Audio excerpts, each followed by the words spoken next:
중국의 적극적인 동의 아래 유엔 안보리가 속전속결로 북한 규탄 언론 성명을 채택했습니다. 그래서일까요? 북한의 육자회담 사석 대표 최선희가 전격적으로 베이징을 방문한 것으로 알려졌습니다. 어떻게 된 일인지 짚어보겠습니다. 이화여대 북한학과 김석향 교수, 북한전략센터의 강철환 대표 두 분과 함께합니다. 어서 오세요. 안녕하세요. 안녕하십니까. 네, 북한의 육자회담 차석 대표인 최선희가 베이징을 전격 방문했습니다. 시점을 고려해 볼 때 어떤 목적이 있다고 보십니까?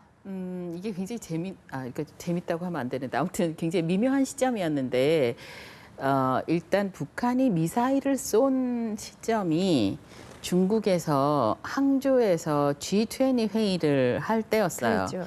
예. 중국이 그 회의를 위해서 진짜 돈도 많이 쓰고 공을 많이 들였거든요. 네. 항저우 인구가 한 뭐 800만, 900만 정도 되는데 그중에 200만을 돈을 줘서 휴가를 보냈다고 하잖아요. 주민들까지 다 네, 내보내고. 그리고 공장 다 쉬게 하고 왜냐하면 그 중국의 공기가 얼마나 맑은지 항저우는 안 그래도 좀 베이징 같은 것보다 훨씬 더 공기도 좋고 살기 좋은 곳인데 그 사람들을 내보내고 공장 쉬게 하고 그 회의에 정말 공을 많이 들이고 뭐 오바마 대통령하고 해프닝도 있고 그러니까 의미를 굉장히 복잡하게 생각할 수 있는 그런 회의잖아요. 그래서 잔치를 하고 있는데 뒷마당에서 뻥뻥 쏜 거죠. 네. 그러니까 중국이 아마 그러니까 이 안보리 회의에서 아마 그 다른 때 같으면 약간 뭐 이렇게 태도를 좀 유보적으로 한다거나 뭐 꼭 그렇게까지 할 필요가 있겠냐던가 뭐 여러 얘기가 나올 법한데 적극적으로 동의를 했다 그러고 빨리빨리 그러니까 이 성명을 발표를 하는 걸 보고 중국도 괘씸했겠구나 하는 생각이 들어요. 이제 그런 상황에서 이 최선희가 육자회담 부대표가 중국을 갔다고 하는데 최선희라는 인물이 제가 굉장히 재밌었던 게 이분이 굉장히 똑똑해 보입니다. 일단 그 국제 회의를 하거나 뭐 이럴 때 나와서 발언하는 태도도 보통 그러니까 그 북한에서 나오시는 남자분들이 그렇게까지 확신에 찬 표정을 짓나 하는 생각이 들 정도로 이분은 나와서 무슨 발언을 할 때 굉장히 확신에 찬 표정을 짓고 그리고 일단 영어 발음 깨끗하고 뭐 중국어는 제가 잘 못 알아들어서 얼마나 잘하는지 모르겠지만 일단 발음이 굉장히 좋은 것으로 들리고 뭐 해외 유학을 했던 사람이라 하고 권력 서열 3위라고 북한에서 권력 서열이라는 게 크게 의미가 있는 건 아니지만 아무튼 그 내각의 수상이었던 분의 외동딸이라고 하고 근데 이 외동딸이라는 것도 이분이 어떤 분인가 하고 이렇게 찾아봤더니 그 아버지 되시는 분이 예전에 만경대 학원을 나오셨더라고요. 그러니까 네. 그 시절에 만경대 학원을 나왔으면 그 젊은 시절부터 굉장히 그 혜택을 누리면서 살았던 사람이겠구나 하는 생각은 충분히 들고 그 이후의 경로를 보면 또 그렇고 그런데 그분이 결혼해서 자녀가 없으셨던 모양이에요. 네, 네. 그래서 이 딸과 아들 하나를 입양해서 키우셨다고 합니다. 근데 이제 굉장히 똑똑하게 잘 키웠고 또 그러니까 이 북한 외교부 인사에서 발탁 인사가 된 사람이라고 그러니까 단계적으로 거쳐간 게 아니라 과정 확 뛰어넘고 네. 국장이 되기도 했고 지금 생각해보면 북한 외교라고 하면 굉장히 오랫동안 강석주라는 인물이 북한 외교를 대표하는 사람이었어요.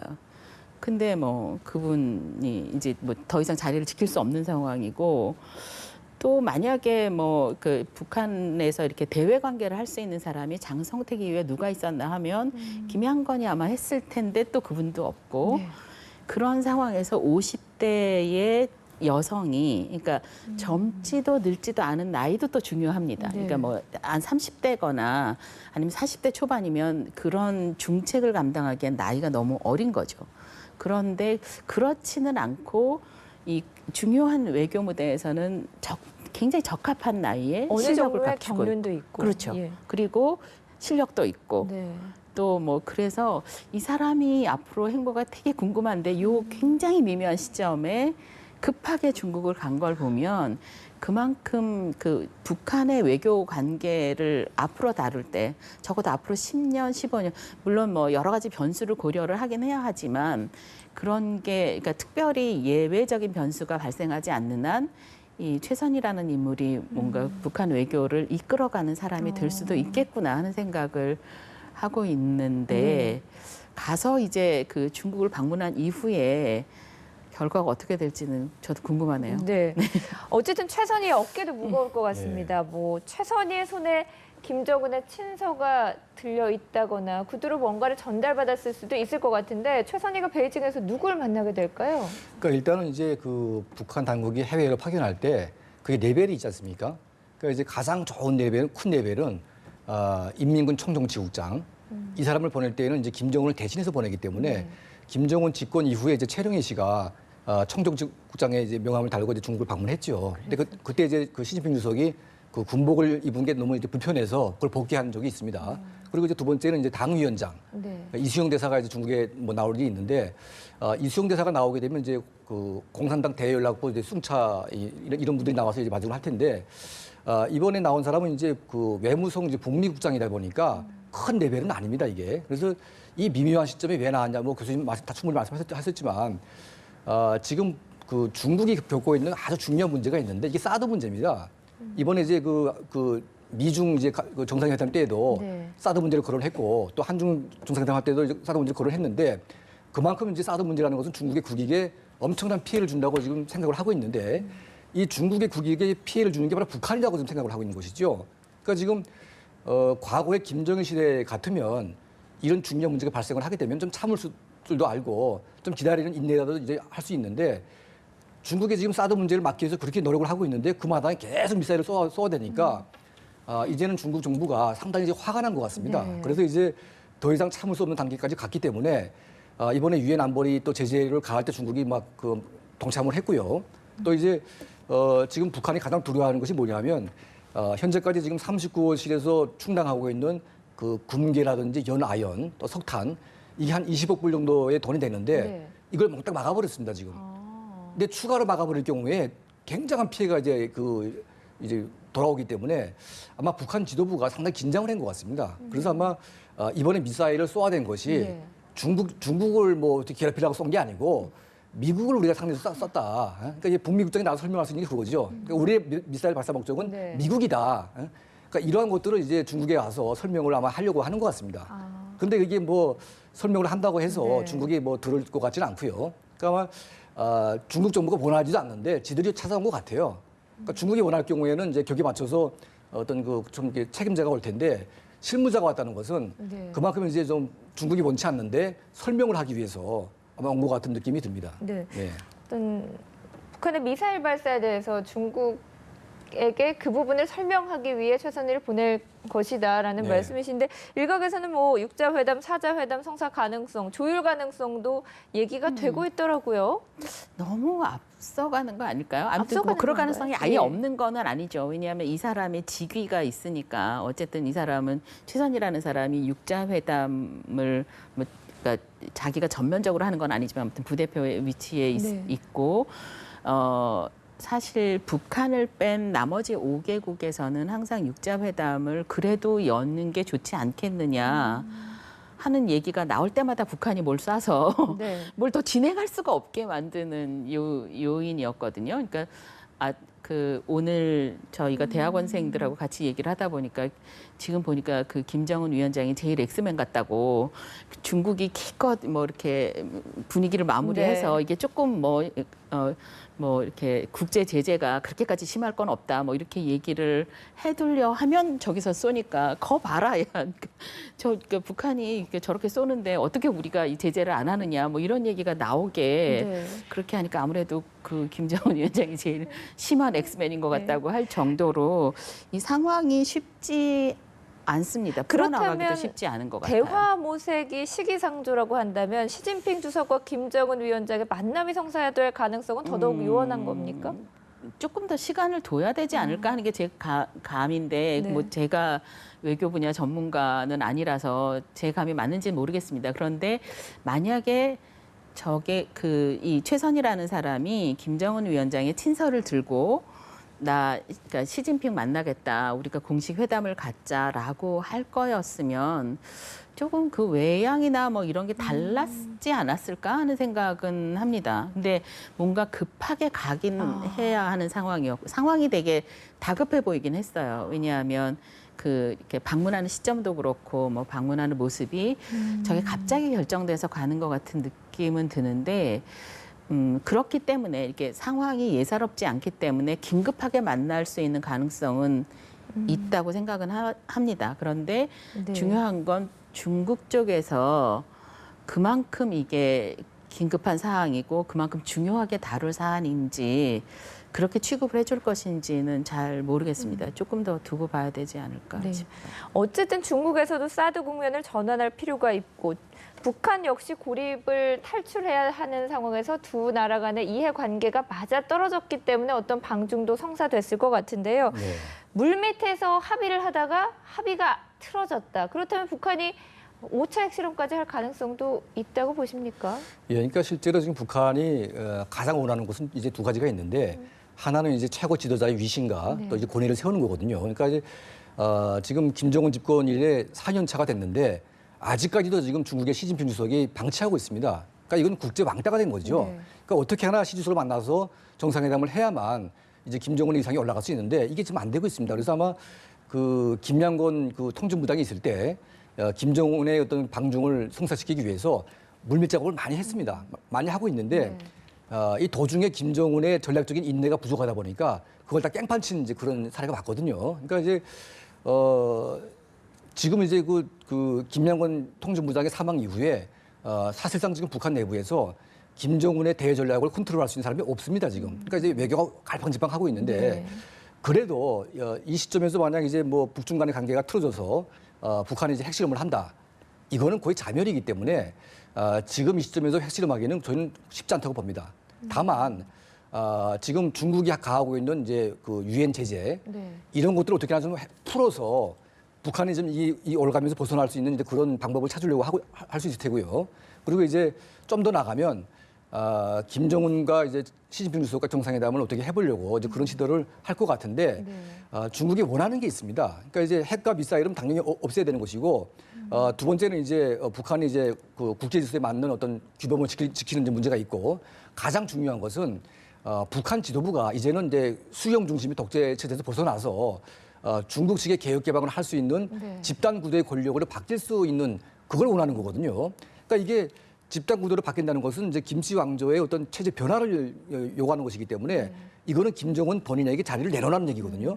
그러니까 이런 중국의 요구와 이제 김정은 정권의 입장이 너무 이제 트러블이 이제 심하다 보니까 맞춰지지 않는데 이건 이제 김정은이 뭐 솔로몬의 지혜를 발휘하면 모르겠지만 그런 지혜는 있을 것 같지가 않아요. 그러니까 아마 당분간은 파국적으로 갈 수 있지만 핵실험으로 간다는 것은 김정은의 자멸로 가는 것이기 때문에 정말 김정은이 바보가 아닌 이상은 5차 핵실험까지 가기는 저는 불가능하다고 보고 있습니다. 대화의 접점을 찾기가 쉽지는 않겠지만 그렇습니다. 5차 핵실험까지는 가능성이 좀 낮아 보인다라는 분석이시네요. 교수님, 그 최선희가 급하게 방중을 한 이유 중에 하나로 앞서서 속전속결로 채택된 안보리 언론 성명을 꼽아주셨는데요. 그만큼 중국이 안보리 성명 채택으로 북한에 보낸 메시지가 좀 강력했다 이렇게 이번에 해석할 수 좀, 있겠죠. 네. 그렇죠. 그러니까 이렇게 빨리 움직인 적이 네. 없습니다. 중국이 이렇게 덩치가 커서 그런지 자기가 결정했던 방향을 바꾸는데 굉장히 서서히 움직이는 것 같은 그런 모습을 보였고 네. 특히 북한 제재에 대해서 안보리의 다른 이사국들이 다 같이 찬성을 하고 있는데 딱 중국이 반대를 하거나 중국이 유보적인 태도를 보이거나 이런 경우가 굉장히 많았거든요. 그래서 그 제재의 강도를 높일 수 있는데 중국이 유보적인 태도를 보여서 조금 뭐 낮춘다거나 아니면 이런 결의안이나 성명서를 발표하는데 시간을 조금 이렇게 뒤로 간다거나. 근데 이거는 사실 미사일 세 발 쏘자마자 바로 이게 됐잖아요. 그러니까 이런 사례가 흔한 건 아니어서 중국이 공개적으로 북한 지도부를 향해서 네가 어떻게 그럴 수 있어? 우리가 지금 이렇게 중요한 일을 하고 있고 우리가 이런 일을 하고 있는데 어떻게 이럴 수 있어? 괘씸하다 내지는 서운하다 이런 태도를 그런 메시지를 전달한 거라고 저는 생각을 하고요. 생각해 보면 중국도 입장이 쉽지가 않습니다. 그러니까 사드를 처음에 한국에 배치를 한다고 했을 네. 때 그 황구시보나 뭐 그 인민일보를 통해서 막 험한 말들을 쏟아냈거든요. 그게 사실 외교적 언사로는 뭐 황구시보는 또 모르겠는데 그 외교부 대변인이 나와서 이렇게 말할 수 있는 그런 성격의 언사는 아닙니다. 그러니까 굉장히 그러니까 본인들도 아마 알았겠죠. 이게 지나치게 과격하다, 지나치게 거칠다 하는 걸 알면서도 외교적 결례를 감안하면서 이렇게 쏟아냈는데 아마 그렇게 했던 거는 그 정도 하면 한국이 물러서지 않을까를 계산을 했었던 것 같아요. 네. 그런데 일은 그냥 진행이 되고 있고 그러다 보니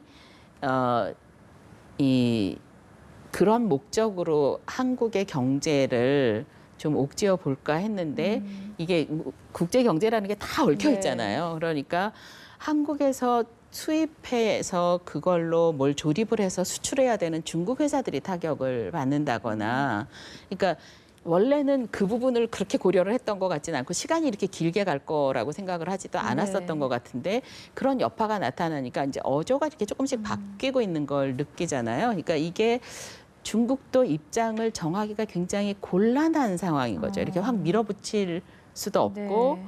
이걸 어떻게 해야 되나 해서 고민하고 있고 G20 해서 막 맑은 공기 보여주고 어떻게든 중국에 대해서 좋은 이미지를 심어주려고 기를 쓰고 있는데 뒤에서 공격을 하는 셈이니까 그게 참 이렇게 네. 마땅치 않아 보일 것 같긴 합니다. 네. 어쨌든 이번 안보리에서 중국의 결단이 북한에는 부담으로 다가온 그렇죠, 것만은 굉장히. 확실한 것 네. 같습니다. 그런데 안보리가 북한의 도발을 비난하면서 언론 성명을 채택한 게 올해만 벌써 9번째입니다. 네. 그럼에도 불구하고 북한은 미사일 도발을 계속해서 하고 있거든요. 이게 네. 언론 성명이라는 게 상징적인 의미는 있다고 하지만 결국은 북한에 그렇게 큰 위협적인 또 실질적인 제재를 가하지 못하는 거 아닌가 하는 비판들도 있거든요. 네, 그러니까 지금까지 뭐 말씀하신 대로 이제 뭐 9번째 성명을 발표를 했는데 이제 성명 외에도 사실은 이제 유엔 제재를 가하고 있습니다. 그러니까 이번 제재 같은 경우에는 그야말로 이제 김 씨 일가의 그 비자금, 그러니까 39호실의 돈줄을 지금 재고 있는 상황인데 좀 더 우리가 재일 수 있다면 네. 최근에 이제 우리 대통령께서 말씀했다시피 북한 주민과 이제 북한 정권을 분리시키는 일을 하겠다 이제 그런 말씀하셨거든요. 그러니까 이거는 이제 한미 양국이 지금 약간 그 서로 사인을 주고받으면서 합의를 한 것 같습니다. 네네. 그러니까 어떤 식으로 할 것이냐.